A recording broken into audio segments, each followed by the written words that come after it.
I think it is of the utmost importance that anybody, songwriter, artist, A&R person, whatever it is you want, a producer, a sound engineer, whatever it is you want to do in the music business, you have to understand copyrights. I tell my students that, I believe that copyrights are the currency in which the music business trades. So that everything in the music business is based on the trade of copyrights, the exchange of copyrights, the sale of copyrights. And so, from publishers to labels to producers, it's creating, licensing, and getting paid for, in return for those licenses, copyrights that allow this music row to be here and that allow artists to make money. If we couldn't control copyrights and exchange them, then no one would be able to make money. There would be no labels to pay for records. There would be no publishers to pay songwriters. And even if you think on an independent artist level, nobody would pay for your record. So you would have to have a regular 9-to-5 job. All you could do was get paid to play gigs, but you couldn't sell any product. And even when you play at a gig, there's a copyright in the songs you're singing, and that venue is paying ASCAP, BMI, or CSAC for the ability to have you there and perform. So even live performances copyright licenses are being exchanged. So I think that's the first thing everyone needs to understand is the importance of the copyright, and that's what makes this music business tick. So once you get a general understanding of that, as a songwriter specifically, you need to understand how important your copyrights are to you, and you need to protect them, and you need to trade them. You need to create sound recordings with them so that you can sell. You need to, if you want to get a publishing deal and become a professional songwriter and write for other artists, you need to get a good deal and a contract with a publisher that's a good exchange of your copyrights for a royalty.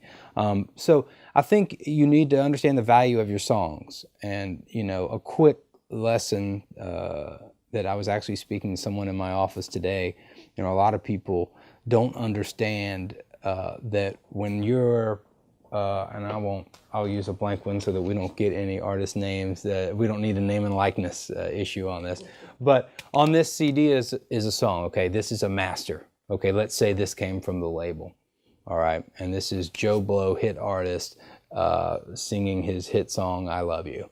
Well, most people think of this as a CD and maybe there's a copyright in the CD, but the truth is there are two copyrights involved in this CD. There's the copyright in the composition or the musical work, and there's a copyright in the sound recording, such that the person that wrote the song that is captured in the sound recording owns that song. The words, the lyrics, the melody, the way it's arranged. There's a copyright just in that. And then there is a second copyright in its recording, what we call the master. So the master recording and the way that producer and artist arranged, the musicians, made the arrangement of the music, the mixing and the mastering, that created a second copyright. So for every song on a CD, there are actually two copyrights involved. And the songwriter obviously is going to own the song, the composition. And every time somebody prints a CD, they have to pay the songwriter. And every time it's played on the radio, someone has to pay ASCAP, BMI, or CSAC, who pays the songwriter. So it's interesting, people don't understand that level. So for instance, if you are a songwriter and you wanted to sample a song on your record, okay, you got a couple problems there. You don't own it, and you don't own the master recording. So if you, for instance, if you're out there and you're a songwriter and you wanted to take a sample from another song, you'd need to get two licenses. You'd need to pay the original songwriter who owns, or the publisher who owns the song, and you'd need to pay the label or artist who owns the master. Two separate licenses, two separate copyrights. So just that small example shows you how complicated copyrights can be and how many people don't understand how they exist and coexist. But so as a songwriter, you need to understand that, because if you don't have a publisher and you're out on your own doing this, you need to know that people are supposed to pay you for your songs if they're going to use it. If someone is going to cut a cover recording of your song, what we like call cover recordings. They're going to re-record a song you released on your album. They've got to get a license from you to do that, and pay you for those things. And if you are having music that's played on the radio, for instance, there are royalties that are being paid. Now, depending on how many spins you're getting, you may or may not get a check. But if you're not signed up with ASCAP, BMI, or CSAC, you will definitely not get a check. So from a songwriter perspective, you need to understand what you're dealing with in a copyright, and then you need to know how to protect it. And the first thing is, signing up with a PRO, performing rights organization like BMI, ASCAP, or CSAC.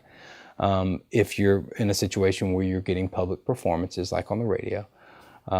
And you also need to be very careful with who you let record your songs and use your songs.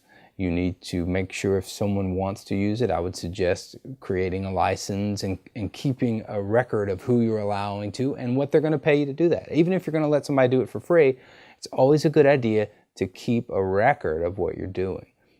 So from an independent songwriter or singer-songwriter, that's on a copyright level advice of just understanding what you're doing and keeping a record and making sure that you're getting paid when you need to get paid. And if you're cutting outside stuff, that's a little lesson to let you know when you need to go out and get licenses from other people for their copyright. So from an independent songwriter, that would be my first advice to you, is to understand that. If your goal is to be a professional songwriter and you want to get a publishing deal, you just need to create a relationship with a publisher and ultimately get asked to be signed, and then get a lawyer and have them look over what is a very long and can be complicated contract.